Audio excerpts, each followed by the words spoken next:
Bienvenue. On traite aujourd'hui les aspects énergétiques des phénomènes mécaniques. On commence par le travail d'une force. Le travail d'une force constante. Au début, une force constante, c'est une force qui garde la même direction, le même sens et la même valeur au cours du mouvement. C'est quoi alors le travail d'une force? Bien, en physique, il n'y a pas de travail sans mouvement. C'est-à-dire, une force travaille si elle participe au mouvement de ce système. Et de plus, une force travaille si son point d'application se déplace suivant une direction qui n'est pas perpendiculaire à sa ligne d'action. Voyons l'exemple ici. On a un système qui se déplace de A vers B suivant une force F quelconque. On sait déjà que ce système sera modélisé par un point qui est son centre d'inertie G qui se déplace de A vers B suivant une force F quelconque faisant un angle alpha avec l'horizontale.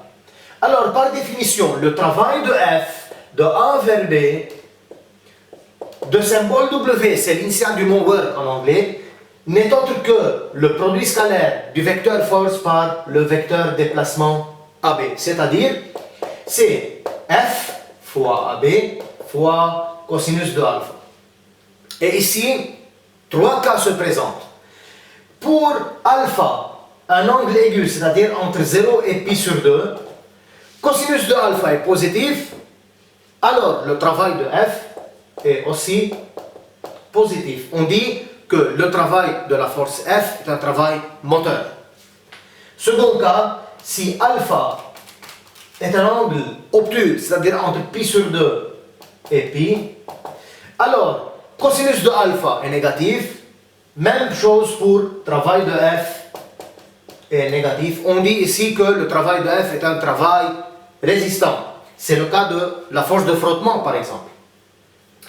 Finalement, si alpha égale à pi sur 2, alors cosinus de pi sur 2 c'est 0, ainsi que le travail de F égale à 0. Bien, dans le système international, le travail d'une force est exprimé en joules de symbole J. Une petite remarque ici, le travail d'une force il est indépendant du chemin suivi.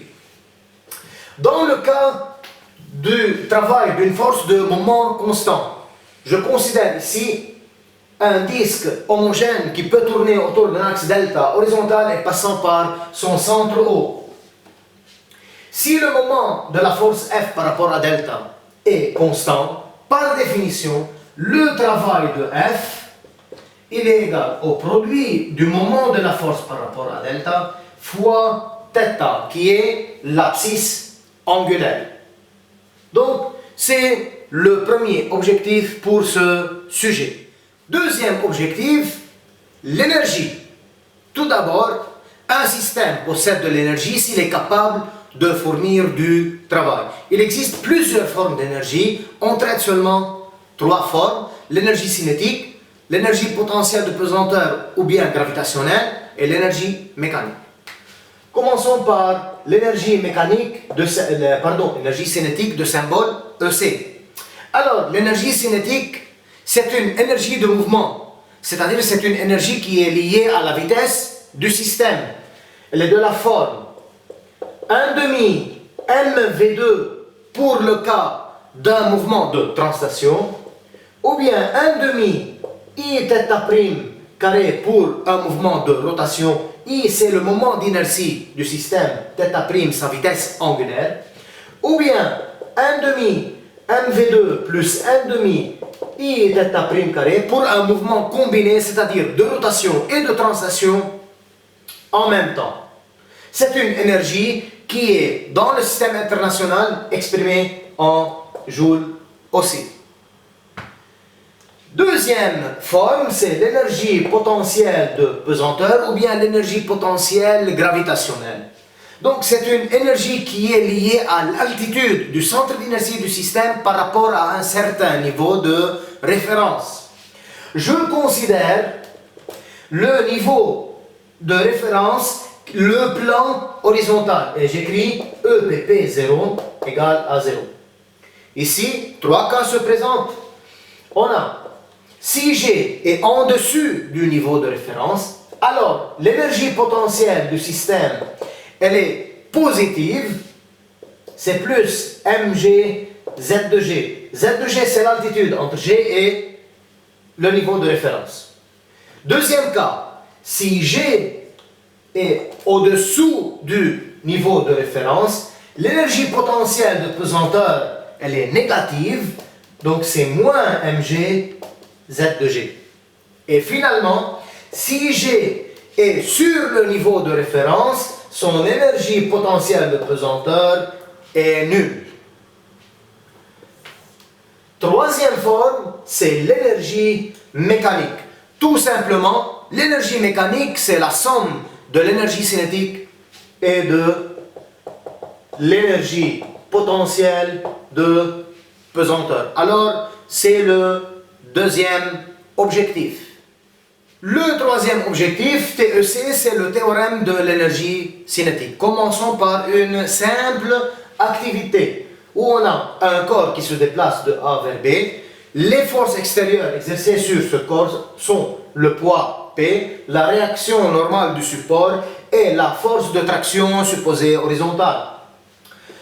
On a VA égale 2 mètres par seconde moins 1, VB égale 4 mètres par seconde moins 1, la masse du système 2 kg, la distance parcourue 6 mètres, la force A pour valeur de Newton.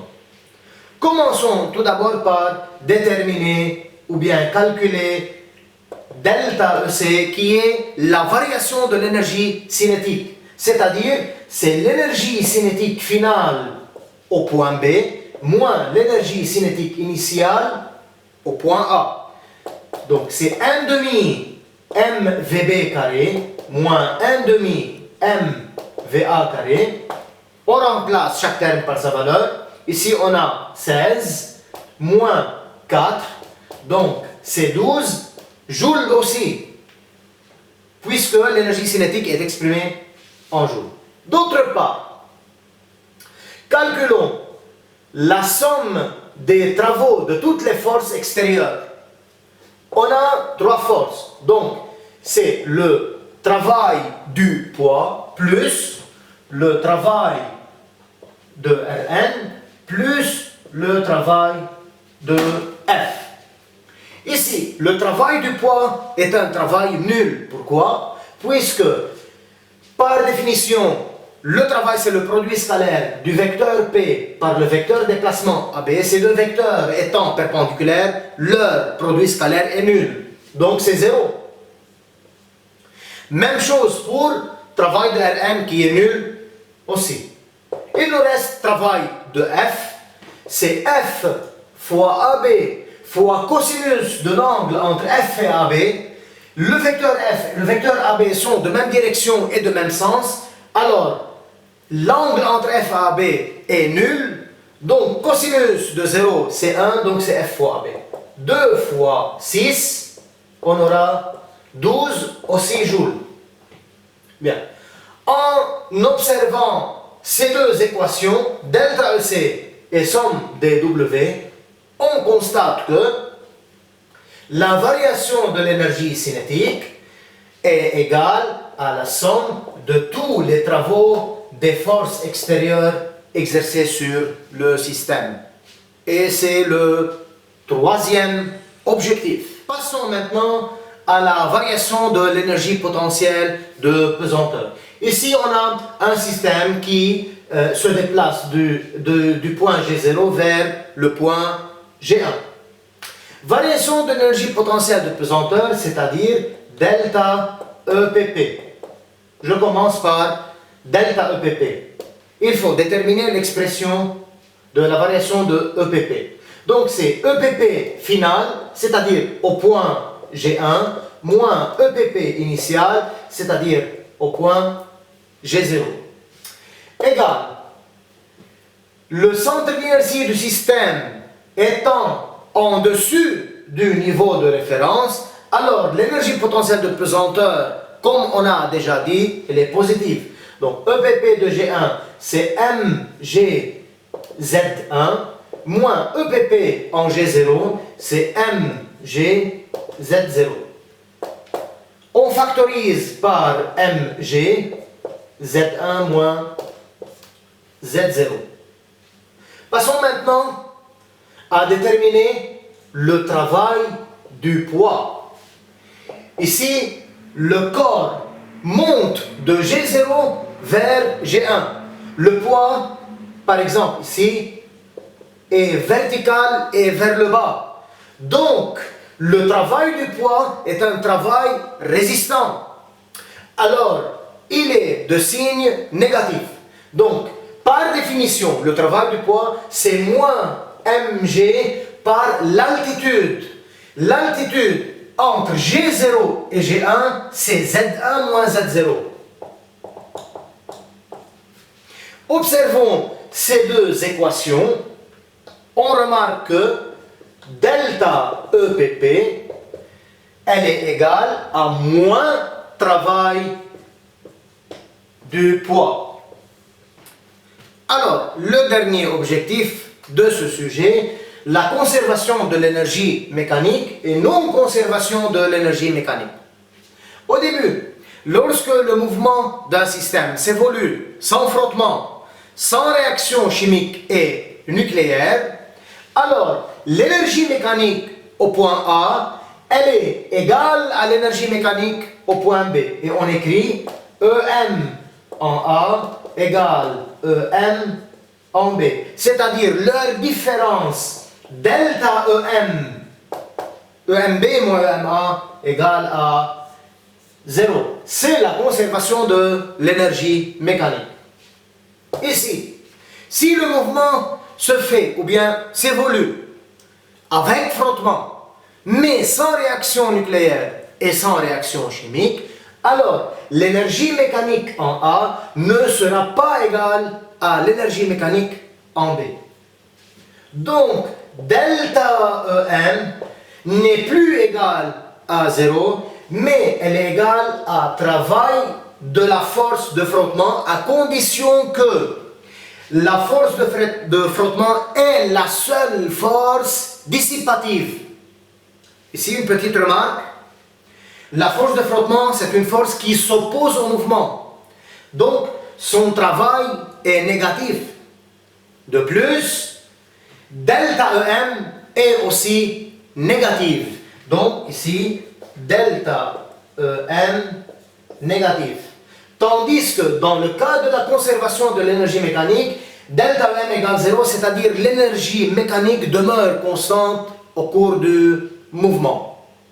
Ce sont les objectifs pour ce sujet. Merci bien et n'oubliez pas d'appuyer sur le bouton subscribe.